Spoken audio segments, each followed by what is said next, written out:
Hello friends, welcome to MPH news. మన తెలంగాణ రాష్ట్ర వ్యాప్తంగా ఇందిరమ్మ ఇండ్ల పథకానికి సంబంధించి మరొక బిగ్ అలర్ట్ అయితే రావడం జరిగింది. మరి ఇందిరమ్మ ఇండ్ల పథకానికి సంబంధించిన లబ్ధిదారులను 3 కేటగిరీలుగా విభజించి రాష్ట్ర ప్రభుత్వం వీళ్ళకు ఇందిరమ్మ ఇండ్లను అయితే మంజూరు చేస్తూ ఉంది. మరి L1 కింద సొంత స్థలం ఉంటే చాలు ఇల్లు కట్టుకోవడానికి 5 లక్షల రూపాయలను విడతల వారీగా ఇస్తూ ఉన్నారు. మరి L2 కింద డబుల్ బెడ్రూమ్ ఇళ్ళను అయితే పంపిణీ చేస్తున్నారు. L3 కింద కూడా ఇందిరమ్మ ఇల్లు అయితే మంజూరు చేయబోతున్నారు. ప్రస్తుతానికి L1, L2ల వారికి మాత్రమే అప్డేట్స్ అయితే తీసుకొస్తుంది తెలంగాణ రాష్ట్ర ప్రభుత్వం. మరి తాజాగా మనకు L1 మరియు L2 లబ్ధిదారులకు ఒక కీలక ప్రకటన అయితే చేసింది రాష్ట్ర ప్రభుత్వం. ఇప్పటికే మనకు L1 కింద రాష్ట్ర వ్యాప్తంగా ఒక 45,000 ఇండ్లను పైలట్ ప్రాజెక్ట్ కింద తీసుకుని మనకి ఇప్పటికీ ఒక 7,000 ఇండ్లను పూర్తి చేసినట్లు కూడా మనకు అప్డేట్ అయితే తీసుకురావడం జరిగింది. మరి ఎక్కువగా అంటే పూర్తి స్థాయిలో ఇంకా గ్రౌండింగ్ జరగకపోవడంతో మనకు మంత్రి పొంగులేటి శ్రీనివాసరెడ్డి గారు కలెక్టర్లను అయితే ఆదేశించడం జరిగింది. తొందరగా ఇళ్లను గ్రౌండింగ్ చేసి లబ్ధిదారులకు కేటాయించండి అని చెప్పి ఇక్కడ అప్డేట్ అయితే తీసుకురావడం జరిగిందనమాట. మరి రాష్ట్ర వ్యాప్తంగా ఈ ఇందిరమ్మ ఇండ్ల పథకం కింద L1 మరియు L2కు సంబంధించి అంటే 5 లక్షల రూపాయల ఇల్లు మరియు డబుల్ బెడ్రూమ్ ఇళ్లకు సంబంధించిన మరొక తాజా సమాచారం గురించి మనం ఈ వీడియోలో అయితే మాట్లాడుకుందాం. దయచేసి వీడియో చూస్తున్న ప్రతి ఒక్కరు కూడా వీడియోను ఎక్కడా కూడా ఆపకుండా మీరు చివరి వరకు చూడండి. చాలా ఇంపార్టెంట్ అప్డేట్, ఇంపార్టెంట్ వీడియో కూడా. అలాగే ఎదురుగా కనిపిస్తున్నటువంటి QR కోడ్ను మీ ఫోన్పే ద్వారా మీరు స్కాన్ చేసి 10 రూపాయల నుంచి 1000 రూపాయల వరకు కూడా పంపించవచ్చు. మీరు ఖచ్చితంగా మీ ఫోన్పే ద్వారా డబ్బులు అయితే పంపించండి. ఎంతోమందికి ఎన్నో రకాలుగా హెల్ప్ చేస్తూ ఉంటారు. మరి ఎన్నో డబ్బులు అనేది వృధాగా ఖర్చు పెట్టేస్తూ ఉంటారు. తప్పకుండా మీరు ఇలా చేసి ఈ యొక్క పథకం ద్వారా మీరు ఎట్లాగైనా లబ్ధి పొందాలి కాబట్టి నేను నాకు తెలిసిన వరకు కూడా మీకు ఇన్ఫర్మేషన్ అందిస్తున్నాను. కాబట్టి మీకు తోచిన సహాయాన్ని ఎదురుగా కనిపిస్తున్న QR కోడ్ని ఇప్పుడే స్కాన్ చేసి మీ విలువైన సహాయాన్ని అయితే పంపించండి. మీ సహాయం నాకు చాలా ఉపయోగపడుతుంది, చాలా విలువైంది కూడా. తప్పకుండా ఇలా చేసి హెల్ప్ చేయండి. అంతేకాకుండా మనకు తెలంగాణ ప్రభుత్వం అందిస్తున్నటువంటి ప్రతి అప్డేటు, ప్రతి సమాచారాన్ని మీరు తెలుసుకోవాలనుకుంటే తప్పకుండా వీడియోను లైక్ చేసేయండి. ఈ విధంగా ఉంటుంది లైక్ గుర్తు. అలాగే పక్కనే షేర్ బటన్ ఉంది, బాణం గుర్తు మాదిరి. మరి ఆ షేర్ బటన్ పైన నొక్కి మీ బంధువులకు, స్నేహితులకు మీరు వీడియో లింక్ అనేది షేర్ చేసేయండి. వారు కూడా మీతో పాటు ఇన్ఫర్మేషన్ తెలుసుకుంటారు. తప్పకుండా వీడియోను లైక్ చేసి షేర్ చేయడం మర్చిపోవద్దు. అంతేకాకుండా ఇలాంటి అప్డేట్స్ అన్నీ కూడా ఎప్పటికప్పుడు మీరు మీ ఫోన్ ద్వారా ఉచితంగా తెలుసుకోవాలి అనుకుంటే వీడియో కింద మనకు నల్ల కలర్లో సబ్స్క్రైబ్ బటన్ కనిపిస్తూ ఉంటుంది, మీకు ఎదురుగా కనిపిస్తుంది.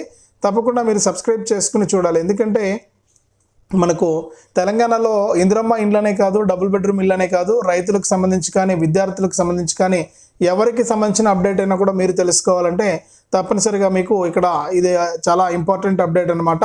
కాబట్టి మీరు ఎక్కడా కూడా మిస్ అవ్వకుండా తెలుసుకోవాలి. ప్రతి సమాచారం ఎలా అప్లై చేసుకోవాలి, పథకాలకు ఏ విధంగా లబ్ధి పొందాలి, ఎప్పటి నుంచి అమలు అవుతాయి అనే విషయాలన్నీ కూడా తెలుసుకోవడానికి తప్పకుండా మీరు వీడియోని లైక్ చేసి షేర్ చేసి ఎదురుగా కనిపిస్తున్న సబ్స్క్రైబ్ బటన్ పైన నొక్కి సబ్స్క్రైబ్ చేసుకోండి. మరి సబ్స్క్రైబ్ అయిన వెంటనే గంట వస్తుంది. ఆ గంట పైన నొక్కితే మళ్ళీ కింద ఆల్ అనే గంట వస్తుంది. ఆ గంట పైన కూడా నొక్కి ప్రతి అప్డేట్ను కూడా అందరికంటే ముందుగానే మీరు మీ ఫోన్ ద్వారా ఉచితంగా తెలుసుకోవడానికి ఛాన్స్ అయితే ఉంది. తప్పకుండా మీరు ఈ విధంగా చేసుకుని ఈ యొక్క పథకం ద్వారా మీరు లబ్ధి అయితే పొందండి. ఇందిరమ్మ ఇండ్ల పథకానికి సంబంధించి వచ్చినటువంటి అప్డేట్ని అయితే మనం తెలుసుకుందాం. మరి ఇందిరమ్మ ఇళ్ల పథకంలో భాగంగా కీలక ప్రకటన అయితే చేసింది రాష్ట్ర ప్రభుత్వం. ఇప్పటికే లబ్ధిదారులను 3 కేటగిరీలుగా విభజించి ఇక్కడ L1లో ఉన్న వారికి పైలట్ ప్రాజెక్ట్ కింద రాష్ట్ర వ్యాప్తంగా ఒక 45,000 ఇండ్లను మంజూరు చేసి మనకు దాని ప్రకారం ఒక 7,784 ఇండ్లను పూర్తి చేయడం అయితే జరిగింది. ఇక రెండో విడత కూడా మనకు ప్రారంభమైంది. ఈ రెండో విడతలో కూడా మనకు కొన్ని ఇండ్లను మంజూరు చేసి అవి వెంటనే కూడా గ్రౌండింగ్ అయ్యి మనకు అధికారులు అక్కడక్కడ కూడా మార్కింగ్ కూడా ఇస్తూ ఉన్నారు, అంటే ముగ్గు పోస్తున్నారనమాట. మరి ఈ విధంగా మనకు ప్రభుత్వం ఇందిరమ్మ ఇండ్ల పథకం పైన L1లో ఉన్న వారికి ఇప్పటి వరకు కూడా చేసిందనమాట. మరి ఇక మనకు అర్హత కలిగినటువంటి వారందరికీ కూడా ఇందిరమ్మ పథకం ఇల్లు వర్తించే విధంగా కూడా నిర్ణయాలు తీసుకున్నప్పటికీ కూడా మనకు ఇళ్ల నిర్మాణంలో కూడా కొద్దిగా వేగం అయితే ఉంది. మరికొన్ని చోట్ల ఆగిపోవడం జరిగింది.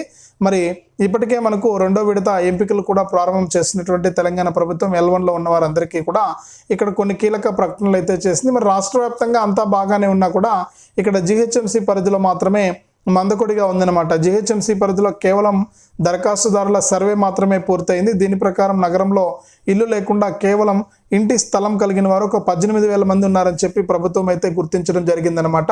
అంటే చాలామందికి GHMC పరిధిలో అందరూ కూడా చాలామంది అద్దె ఇళ్లలో ఉంటున్నారు, మరి సొంత ఇండ్లు అయితే లేవన్నమాట. మరి అటువంటి వారందరికీ కూడా ఒక సొంత స్థలం కలిగిన వారు ఒక 18,000 మంది ఉన్నారని చెప్పేసి ప్రభుత్వం అయితే నిర్ణయం తీసుకుంది.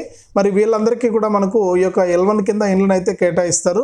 మరి ఈ ఇందిరమ్మ ఇండ్ల పథకంలో భాగంగా చాలామంది లబ్ధిదారులు ఈ యొక్క ఇళ్లను ఎప్పుడు కేటాయిస్తారని చెప్పేసి ప్రభుత్వం అయితే మనకు ఆదేశాలు అయితే జారీ చేసింది. ఇక్కడ మళ్ళీ కూడా మనకు డబుల్ బెడ్రూమ్ ఇళ్ళకి సంబంధించి అంటే గత ప్రభుత్వం మనకు కేసీఆర్ గారు మనకు ఎవరైతే మనకు ఇల్లు ఇంటి స్థలం లేనటువంటి వారిని గుర్తించి మనకు ఇప్పుడు L2 కింద ఎవరైతే దరఖాస్తు చేసుకున్నారో ఇందిరమ్మ ఇండ్ల పథకంలో భాగంగా దాదాపు మనకు ఒక 8,16,832 మందిని గుర్తించడం జరిగింది. అంటే 10 లక్షల పైగా దరఖాస్తు చేసుకుంటే ఇందులో 8,16,000 మనకు 682 మంది ఉన్నట్టు ప్రభుత్వం అయితే గుర్తించింది.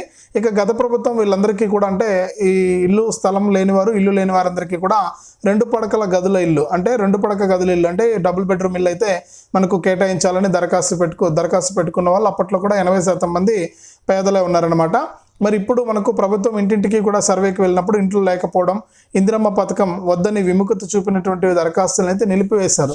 అంటే చాలామంది అధికారులు సర్వేకి వచ్చారు. L1 అంటే ఇందిరమ్మ ఇండ్ల పథకానికి పూర్తిగా సర్వేకి వచ్చినప్పుడు కొంతమంది ఇండ్లకు డోర్ లాక్ వేశారు, కొంతమంది ఫోన్ నెంబర్లు పనిచేయట్లేదు అప్లై చేసుకున్న వారి ఫోన్ నెంబర్లో, అలాగే కొంతమంది మాకు ఇందిరమ్మ ఇల్లే వద్దని చెప్పేసి చెప్పడం జరిగింది. మరి ఇందిరమ్మ ఇళ్ల పథకంలో భాగంగా దరఖాస్తులను ప్రభుత్వం 3 కేటగిరీలుగా విభజించి L1, L2, L3ల కింద అయితే వారికి ప్రాధాన్యతనైతే ఇస్తూ ఉందన్నమాట. అయితే మనకు ఇప్పటి వరకు కూడా డబుల్ బెడ్రూమ్కి సంబంధించి ఎటువంటి అప్డేట్ లేదు. అంటే ఇంటి స్థలం ఉండి ఇల్లు లేని వారికి తొలి విడతల అధికారులు ప్రాధాన్యతనిస్తున్నారు. అయితే మిగిలినటువంటి 8 లక్షల మంది పరిస్థితి ఏంటనేది ప్రశ్నార్థకంగా మారిందంటే ఈ డబుల్ బెడ్రూమ్ ఇళ్ల కోసం ఎదురు చూస్తున్నటువంటి వారి పరిస్థితి ఏంటని చెప్పేసి ప్రభుత్వం అయితే నిర్ణయం తీసుకుందనమాట. ఇక ప్రస్తుతం ప్రభుత్వం ముందు 2 మార్గాలు అయితే ఉన్నాయి. గత ప్రభుత్వం మాదిరిగా అపార్ట్మెంట్లో నిర్మించి ఇవ్వడం, లేదంటే 60 గజాల స్థలాలు ఇచ్చి ఇల్లు కట్టించి భూమి ఇచ్చి మనకు ఇల్లు ఇచ్చి కట్టించడం అనమాట. ఇట్లా 2 ఆప్షన్స్ అయితే పెట్టుకుంది తెలంగాణ రాష్ట్ర ప్రభుత్వం. మరి ఇక్కడ ప్రస్తుతం ఉన్నటువంటి పరిస్థితుల్లో రాష్ట్ర ప్రభుత్వం దగ్గర నిధుల కొరత ఉంది, పైసలు లేవు, మరి ఇప్పుడు అసాధ్యమనే చెప్పుకోవచ్చు. మరి ప్రభుత్వం గ్రేటర్ పరిధిలో పేదలకు సొంతింటి కలను ఏ విధంగా తీరుస్తుందనే అంశంపై ప్రస్తుతం ఆసక్తికరంగా మారింది. మరి గ్రేటర్లోని లబ్ధిదారులకు ఇందిరమ్మ ఇల్లు పథకం అమలు సాధ్యం కాదన్న వాదన కూడా మనకు ప్రస్తుతానికైతే వినబడుతోందన్నమాట. మనం గత వీడియోలో కూడా చెప్పుకున్నాం, ప్రభుత్వం ఏంటంటే గతంలో మాదిరిగా అపార్ట్మెంట్లు అయితే నిర్మించింది. గత ప్రభుత్వం అపార్ట్మెంట్లు నిర్మించి అందులో 2 పడకల గదులు నిర్మించి ఆ లబ్ధిదారులకు కేటాయించింది. మరి ఇప్పుడు కూడా ఒక 8,16,000 మంది ఉన్నారు ఇప్పుడు అర్హత సాధించిన వారు. మరి 8,16,000 మందికి ఇల్లు ఇవ్వడానికి గ్రేటర్ పరిధిలో స్థలం లేదు, జాగా లేదు, ఎక్కడా ఏం లేదు. మరి ఎట్లా ఇవ్వాలి వీళ్ళందరికీ కూడా అని చెప్పి ప్రభుత్వం ఆలోచిస్తూ ఇప్పటికే మనకు ఎటువంటి ముందడుగు పడలేదు ఈ డబుల్ బెడ్రూమ్ ఇళ్లకు సంబంధించి. మరి తాజాగా మనం చెప్పుకున్నాం G+3 విధానంలో, అంటే గత ప్రభుత్వం అపార్ట్మెంట్లు కట్టి ఇస్తే అపార్ట్మెంట్లోకి మనకు లిఫ్ట్ ఉంటేనే వెళ్ళడానికి వీలవుతుంది, రావడానికి వీలవుతుంది. మరి లిఫ్ట్ లేకపోయినా కూడా ఇక్కడ లబ్ధిదారులు నేరుగా లిఫ్ట్ పనిచేసినా పని చేయకపోయినా కూడా నేరుగా మెటుకులు ఎక్కి అంటే స్టెప్స్ ఎక్కి వెళ్ళి వచ్చే విధంగా కూడా ఇళ్ల నిర్మాణాన్ని చేపట్టాలని చెప్పి ప్రభుత్వం అయితే నిర్ణయం తీసుకుందనమాట. మరి గతంలో మాదిరి అపార్ట్మెంట్లు కాకుండా G+3 విధానంలో 60 గజాల స్థలం అని చెప్పి ప్రభుత్వం ఇక్కడ చెప్పడం అయితే జరిగింది సొంతింటి నిర్మాణం చేపట్టడానికి. మరి ఈ విధంగా మనకు ఇక్కడ ఈ విధంగా ప్రభుత్వం అయితే ఆదేశాలు అయితే జారీ చేయడం జరిగింది. మరి వీరికి G+3 విధానంలో ఇళ్లను నిర్మించి వారందరికీ కూడా ఈ డబుల్ బెడ్రూమ్ ఇళ్లను కేటాయించాలని చెప్పి అర్హత ఉన్నటువంటి వారందరికీ కూడా డబుల్ బెడ్రూమ్ ఇళ్లను కేటాయించాలని చెప్పి నిర్ణయం అయితే తీసుకుందనమాట. మరి ఇప్పటికే ఎదురు చూస్తున్నారు డబుల్ బెడ్రూమ్ ఇల్లు ఎప్పుడు ఇస్తారా అని చెప్పేసి. మరి ఫైనల్ లిస్టులు కూడా అప్డేట్ అయిపోయాయి. ఫైనల్ లిస్టులు అప్డేట్ అవ్వడమే కాకుండా ఈ యొక్క ఇందిరమ్మ ఇండ్ల కింద వారిని ప్రత్యేకంగా గుర్తించి వారికి ఈ డబుల్ బెడ్రూమ్ పంపిణీ చేయాలని చెప్పి నిర్ణయం కూడా తీసుకుంది. మరి కసరత్తులు కూడా మొదలు పెట్టేసింది డబుల్ బెడ్రూమ్ ఇళ్లకు సంబంధించి. మరి జూన్ నెల నుంచి కూడా డబుల్ బెడ్రూమ్ ఇళ్లను పంపిణీ చేస్తారు. ఇక ఎక్కడైతే మనకు సొంత స్థలం లేదో అంటే జాగా లేదో ప్రభుత్వం దగ్గర అటువంటి వారికి ఎక్కడ మనకు ఊరికి దూరంగా అయినా పర్వాలేదు, కానీ మనకు సొంత స్థలం ప్రభుత్వ స్థలాన్ని గుర్తించి అందులో మనకు ఈ ఇందిరమ్మ ఇండ్ల పథకంలో భాగంగా డబుల్ బెడ్రూమ్ ఇండ్లను నిర్మించి లబ్ధిదారులకు ఇవ్వాలని చెప్పి ప్రభుత్వం అయితే నిర్ణయం తీసుకుంది. మరి దాని ప్రకారం ఇక్కడ లబ్ధిదారులకు ఇళ్లను నిర్మించి ఇచ్చే అవకాశం కూడా ఉంది. రాష్ట్ర వ్యాప్తంగా ఉన్నటువంటి ప్రతి ఒక్కరికి కూడా ఇందిరమ్మ ఇండ్ల పథకం ద్వారా L1, L2, L3లో ముగ్గురికి కూడా ఇళ్లను కేటాయిస్తాం, అర్హత ఉన్నటువంటి ఎవరికి కూడా మిస్ అవ్వదని చెప్పేసి మన తెలంగాణ రాష్ట్ర ప్రభుత్వం అయితే ప్రకటించడం అయితే జరిగింది. మరి తప్పకుండా ఇవన్నీ కూడా మీరు చేసుకోవాలి. ఇవన్నీ కూడా చేసుకుని అప్డేటెడ్గా ఉంటే మీకు ఖచ్చితంగా ఈ డబుల్ బెడ్రూమ్ ఇళ్లను కూడా పంపిణీ చేయబోతుంది. మరి L1లో ఉన్న వారందరికీ కూడా 2వ విడత ఇళ్లను మంజూరు చేయడం జరిగింది. మరి అక్కడక్కడ కూడా కొన్ని చోట్ల ముగ్గు పోస్తున్నారు, అంటే కలెక్టర్లు కానీ అక్కడ లోకల్గా ఉన్నటువంటి హౌసింగ్ అధికారులంతా కూడా వచ్చి కలెక్టర్ గారి ఆదేశాలు వచ్చిన తర్వాత ఇక్కడ మార్కింగ్ అయితే ఇస్తున్నారు. ముగ్గు పోసి ఇళ్లను కట్టుకోవడానికి బేస్మెంట్ పూర్తి చేసుకోమని చెప్పి కూడా అధికారులు అయితే ఆదేశాలు ఇస్తున్నారు. మరి L1లో ఉన్న వారికి అయితే ప్రాధాన్యత ఎక్కువగా ఉంది తొలి విడతలో. మరి రెండో విడతలో L2 వారికి ప్రాధాన్యత ఇస్తాం, డబుల్ బెడ్రూమ్ ఇళ్లను కూడా పక్కాగా పంపిణీ చేస్తామని చెప్పి తెలంగాణ ప్రభుత్వం అయితే ఆదేశాలు జారీ చేసింది. మరి ఎప్పటికప్పుడు ఈ డబుల్ బెడ్రూమ్ ఇళ్లకు సంబంధించి మరింత సమాచారం కోసం మీ ఎంపీహెచ్ న్యూస్ ఛానల్ను లైక్ చేసేయండి వీడియోని, అలాగే షేర్ కూడా చేయండి వాట్సాప్ ఫేస్బుక్ ద్వారా. అలాగే ఇలాంటి అప్డేట్స్ కోసం ఇప్పుడే సబ్స్క్రైబ్ చేసుకుని పక్కన వచ్చే గంట పైన కూడా మర్చిపోవద్దు.